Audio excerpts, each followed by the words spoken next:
What's up, YouTube? This is Too Raw for TV. So, it was the other day I did a video on this channel giving a heartfelt apology to Pau Gasol. When you look at what Laker Nation has to deal with now, oh, how we were so unfair to Pau Gasol. But in this video, I got to give another deep, heartfelt apology. Matter of fact, I'm going to get on my knees and say to Chris Bosh, will you please, from the bottom of our collective hearts, accept this mea culpa? Because if we had known what true, absolute, disgraceful, bottom of the barrel fluffitude was really about, if we knew what it was like to be the equivalent of a flaccid penis out there on the court with AD, we wouldn't have dared called you all those disparaging names back then, Chris Bosh. Because when you look at how Chris Bosh was absolutely pilloried by mainstream media, and not, and social media.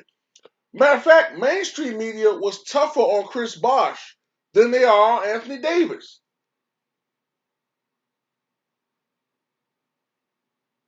I don't hear Skip Bayless calling Anthony Davis names, questioning his manhood, calling him a woman.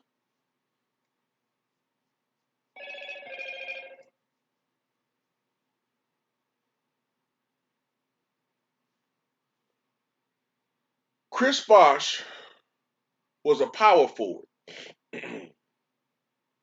Chris Bosh was a power forward playing with the Toronto Raptors, averaging 24 and 11. A perennial all-star. But I wouldn't say he was, at that time, maybe I got to think about it, but I don't think he was considered a top 2 or 3 player in the league. No. In 2010, I would say the best players in the NBA at that time were, I'd say Kobe Bryant, LeBron James, Dwayne Wade. Those are the top 3 to come off my head, top of my head. Carmelo's there. Kevin Durant's he's in that mix. I would say maybe Chris Bosh was top 10, but he wasn't in the top 2 or 3. Unlike Anthony Davis, who's supposed to be the most skilled big man in the NBA, and in any given year prior to this year, you would have him being top 3. Some people had him as an MVP candidate. Remember that? So, and including myself one year. I think it was the bubble year. So, no, Chris Bosh didn't have the same expectations. Remember, their first choice wasn't Chris Bosh, it was Carmelo Anthony. That goes to show you the difference in expectations between both of them. But Chris Bosh was vilified more so because he didn't fit in. But he had to totally alter his game. First of all, he had to move from the power forward position. Remember, he was a smaller guy. He put on 20 pounds of muscle the year before, but it affected his knees. He was missing games. He had a great season, but it was affecting his health and his game. So he lost 20 pounds. So he's like 225, 230. But he moved to the center position, being a small center, just to fit into the system where Udonis Haslam, I believe, was a power forward.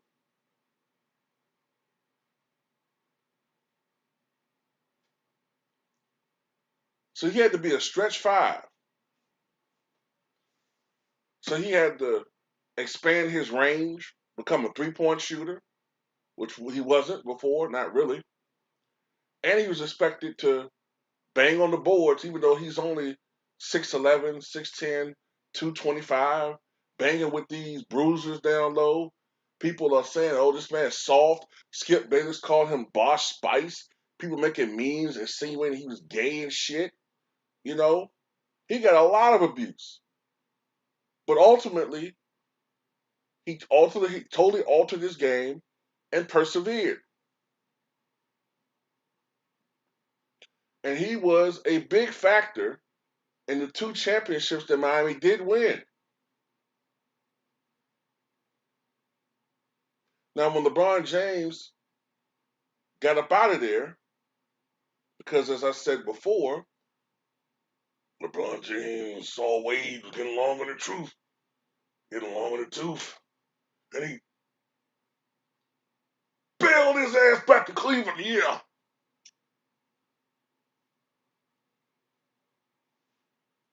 But when he saw the writing on the wall, it became Chris Bosh's team. But then unfortunately, we know what happened with him and his health issues, and he had to prematurely retire. So, yeah, we call this guy soft, but he didn't fold. He didn't cry. You know what I'm saying? He stuck with it. He took all the abuse. He took all the criticisms, and he persevered, man. And by the last couple of years, man, he was a big factor in those title runs, man. I remember having a lot of big games. I remember him hitting a lot of big shots for the Miami Heat, man. So yeah, when you look at what is truly, truly despicable softness that we're seeing displayed here with Anthony Davis, and how a lot of people in the media who were real critical of Chris Bosh, to give Anthony Davis all these passes. I mean, yeah. So shout out to Chris Bosh, man, for hanging in there, man. And now he is a certifiable Hall of Famer. So shout out to Chris Bosh.